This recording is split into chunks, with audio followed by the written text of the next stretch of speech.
The next poet that I'd like to invite to the stage is Judith Bishop. Judith is a poet, amateur translator and professional linguist. Her first poetry collection, Event, won the Anne Elder Award and was shortlisted for the Victorian Premiers Awards, C.J. Dennis Prize, and the Queensland Premiers Awards. Her poems have appeared in the Best Australian Poems 2006, 2007 and 2008, and the Best Australian Poetry in 2006 and 2007. Judith worked with us on a project called Dust Poems, where we worked with truck drivers from around the country and tried to find drivers who wrote poetry, and as you would imagine, there were hundreds of them. And Judith was one of the poets that worked with the drivers and contributed to the project, and the poems she wrote ended up in a small handmade publication and also on posters that were distributed throughout Sydney Olympic Park on the vacant construction centres, construction site fences. Judith.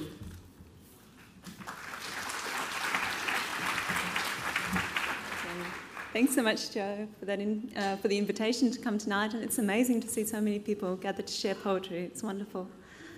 Just about the Red Room's projects, it struck me when I was thinking about this evening that the Red Room projects are themselves something like a poem in their structure. The poetry critic Helen Vendler describes poems as having an emotional trajectory, that the poem is a kind of journey and experience which the reader moves through and is changed by.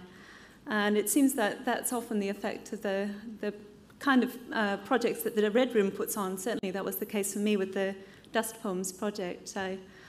It opened up the world of truck driving to me in a way that I never expected before. And it happened at a time when I was actually very pregnant with my first child. So it was a very interesting combination of experiences for me that this first poem I'll read came out of. Freight and Flight. Dawn heat, tarred sky, pink striped on the horizon, beyond the lights of Darwin and the coast.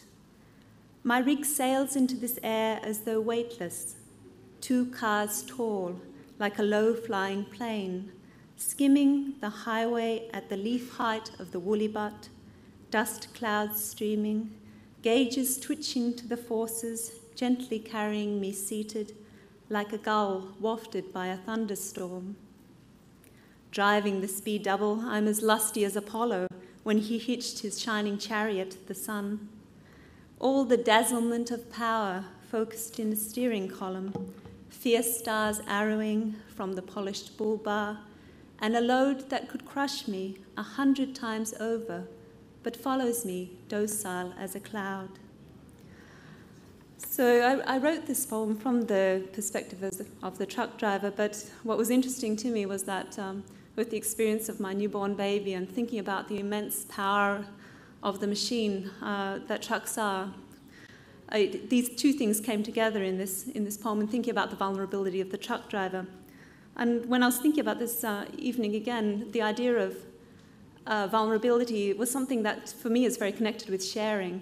When we share something, we open ourselves to others, we offer something that the other can reject. And so sharing seems to me integral to, vulnerability is integral to the sharing of poetry. And when we write poems, we do make ourselves vulnerable. And so I think that often comes through in my poems as well, that sense of the intimacy of the act of writing poetry and the vulnerability that brings.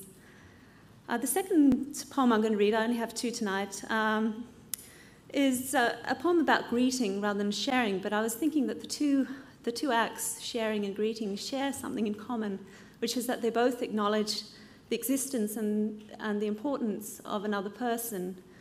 We don't greet just anyone, we greet someone who's important to us or who we want to build a relationship to, and I think it's the same with sharing, so that's the connection with the second poem I'll read.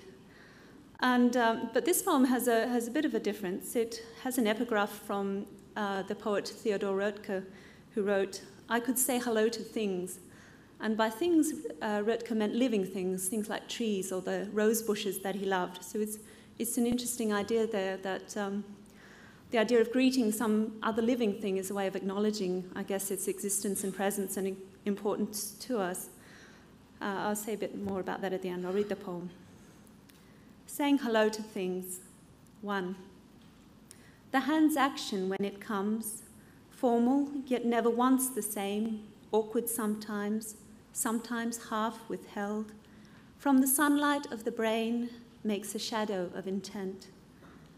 Something alights in the meadow of vision, shimmering, electric, each datum serene in its dance of arrival from the world, each met by the sprightly pas de deux of the brain, holiest union, whose coda unfolds in the body's archipelagos of darkening roads, where the nerve bulb flashes and winks out.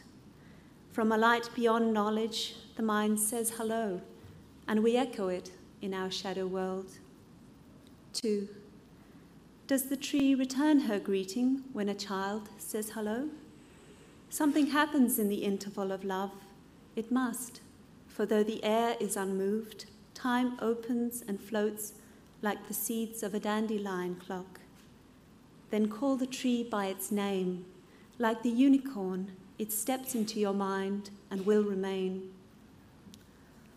I guess another reason I chose to read this poem was because another thing that sharing is connected with me is persistence in memory. I guess when we share something that's very important to us with other people, it's often the emotional power of that sharing makes it remain with us. And I guess that's what makes important something like the Poems to Share cards that we have, that are part of this project, because they will touch school children who may hold some of those poems in their mind and go forward through with them and might be changed by them, as I was by poems I came across when I was a school child.